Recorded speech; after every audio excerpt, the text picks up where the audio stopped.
So now I'd like to tell you two aspects of where I have stood against racism, and that is number one, um, the thing that got me. Uh, what's the word? What's the word? Not dispelled, disowned. There we go.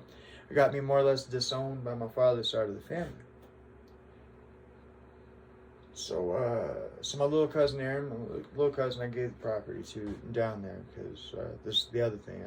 I'm not racist, and I have no interest in being around racist people, especially where the hurt is so bad, you know. But he told me a story, and I apologize to anybody I make feel any certain way. I don't mean anything bad to you. I'm telling the truth. So I speak it. My little cousin Aaron, he said, "You see that Jeep over there on my aunt's property?" And I says, "Yeah." He says, "That was my uncle's Jeep." And he says, "When I get 16, he says, I'm gonna fix that Jeep up, and I'm gonna put a rebel flag on the back of it. I'm gonna fly it around." And he said, "Because I hate," and we all know what the M-bomb is. And I turned to him and I got offended. You see, something different happened with me when they indoctrinated me with these racist jokes. I didn't grow up in Whiteville, right? My parents, as you've already figured out by now, were very interesting people. We moved around a lot, and so I don't mean nothing bad by this statement, but I went out to find out if it was true. None of it is. Not one bit of it. There's not one racist joke that I can say that I've ever heard that ever fits anything. And what bothers me probably the most, the reason why I bring it up and the reason why I bring it up like this is because I think that racism is a white problem.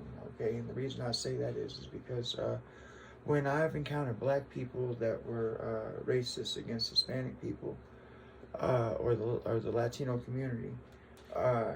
They use white racist jokes to make fun of them.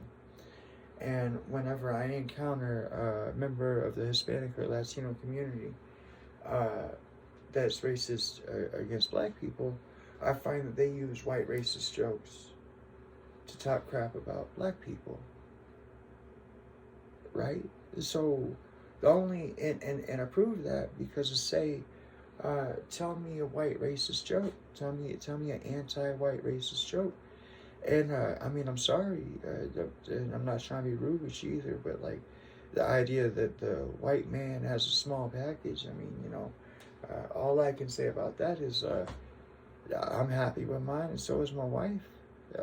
So I don't see no harm in that one. But the reason I say all this is,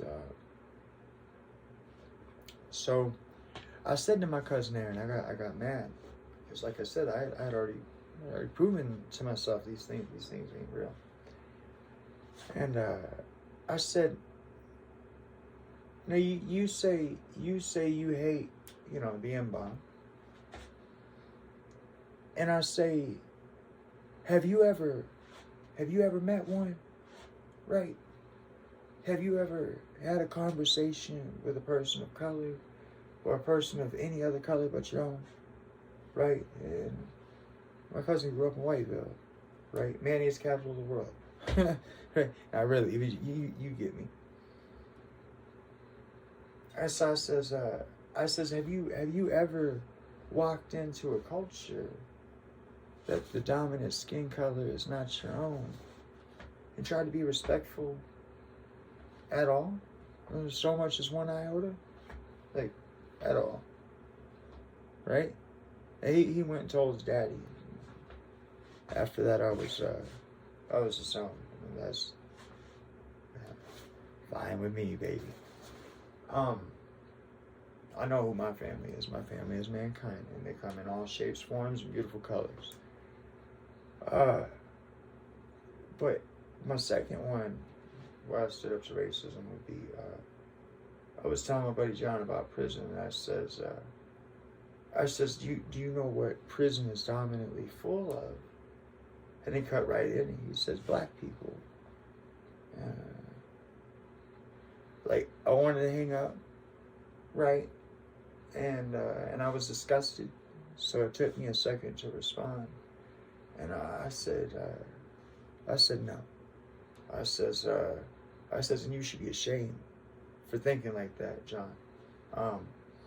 But no. I says, prison, and this is a fact, y'all check this out. It don't matter the color. Prison is predominantly full of veterans, by the way. See, you guys put a machine gun in an 18-year-old's hand and send them off somewhere, him or her, excuse me, off somewhere. And when they come back, don't everybody come back the same. And y'all haven't figured out how to deal with us. When I say us, I mean people that have been in prison.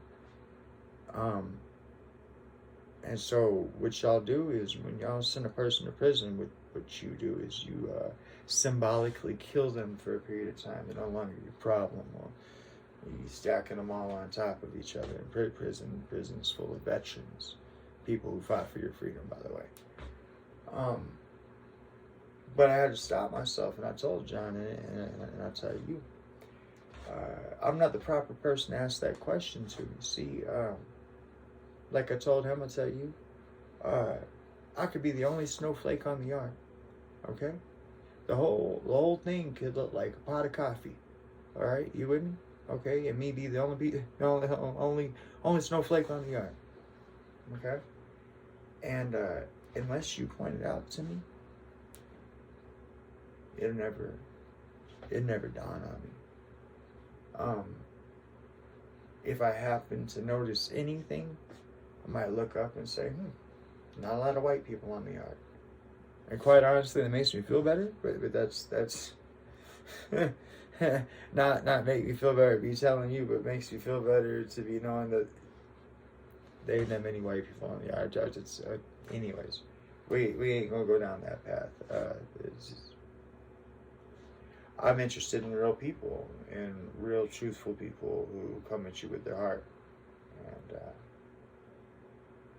I am much more comfortable when there are not white people on the yard. I'll put it that way.